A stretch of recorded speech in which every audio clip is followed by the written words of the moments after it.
बिस्मिल्लाहिर्रहमानिर्रहीम। नाज़रीन मोहतरम अस्सलामु अलैकुम वरहमतुल्लाहि वबरकातुहू। नाज़रीन मोहतरम, आज हम समाअत फरमाएंगे इस हवाले से हमारे यहाँ एक तरीक़ेकार राइज है कि जुमे की मुबारकबाद SMS पर, व्हाट्सएप पर या जो है लोगों को फ़ेस टू फ़ेस जो है जुमे की मुबारकबाद पेश की जाती है। अब इस पर चंद लोग ये सवाल कायम करते हैं कि इस तरह करना ये बिदअत है। बाज़ लोग बहुत ज़्यादा शिद्दत करते हैं कि भाई ये तरीक़ा गलत है।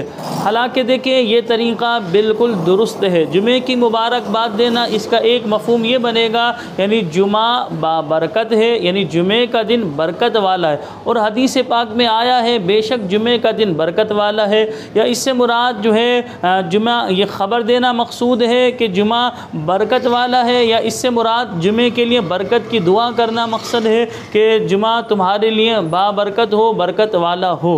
तो लिहाजा दोनों मफ़हूम दुरुस्त है, ज़ाहिर सी बात है। और आप अलैहिस्सलातु वस्सलाम से बात साबित है कि आपने निकाह की भी मुबारकबाद पेश की है, और इसी तरह ईद की और मुख्तलिफ़ जो है खुशी के जो मवाक़े होते हैं उसमें आप अलैहिस्सलाम ने मुबारकबाद पेश की है।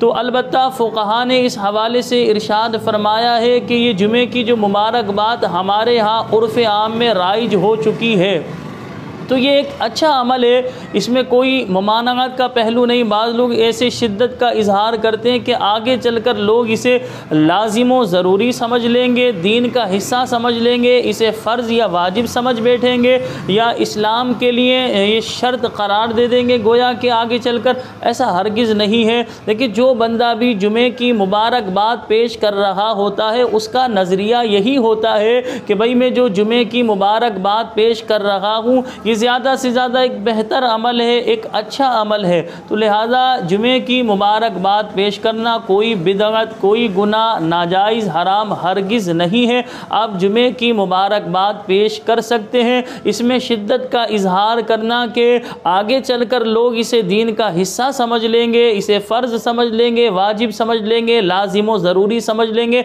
ऐसा नहीं है।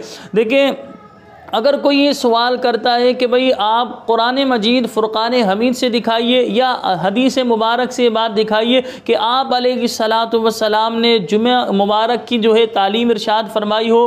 अगर कोई ये सवाल करे तो हम उनसे दायरा अदब में रहकर ये सवाल एक करते हैं कि आप बताइए कि आपके मदरसे में जो हदीस शरीफ का इख्तिताम के मौके पर ख़त्म बुखारी होता है, इख्तिताम बुखारी के आप अलैहिस्सलाम ने इसकी तालीम दी है?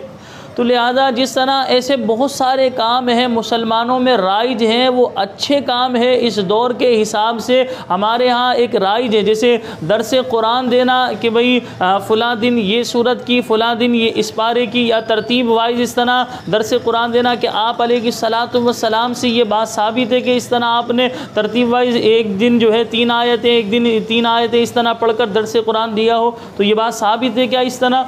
तो बहरहाल दरस कुरान देना ज़ाहिर सी बात है एक सआदतमंदी है। कुरान पाक का दर्स देना, बुखारी शरीफ जब ख़त्म हो रही है उसकी एक महफ़िल का इनेकाद करना, जिसे ख़त्म बुखारी का नाम देना, इख्तिताम बुखारी का नाम देना, वो महफ़िल करना जायज़ है। इसी तरह याद रखें कि अगर जुमे के दिन कोई मुसलमान अपने मुसलमान भाई को जुमे की मुबारकबाद पेश करता है, उसका ये अमल बिल्कुल जायज़ है, बिल्कुल दुरुस्त है। इसको शिद्दत पसंदी के ऐनक से देखना कि भाई आगे चलकर लोग इसे दीन का हिस्सा समझ लेंगे, ऐसा हरगिज़ नहीं है। मुबारकबाद देने वाला भी जानता है कि मैं जो ये मुबारकबाद पेश कर रहा हूँ ये ज़्यादा से ज़्यादा एक बेहतर अमल है, अच्छा अमल है। और जो जिसे मुबारकबाद दी जा रही है जुमे की, उसे भी ये बात पता है कि ये मुबारकबाद देना कोई फ़र्ज़ या वाजिब नहीं है। तो याद रखें मुसलमानों में जो अच्छा तरीक़ा राइज हो जाए वो अल्लाह के नज़दीक भी ज़ाहिर सी बात है अच्छा हो, जबकि कुरान या हदीस में उसकी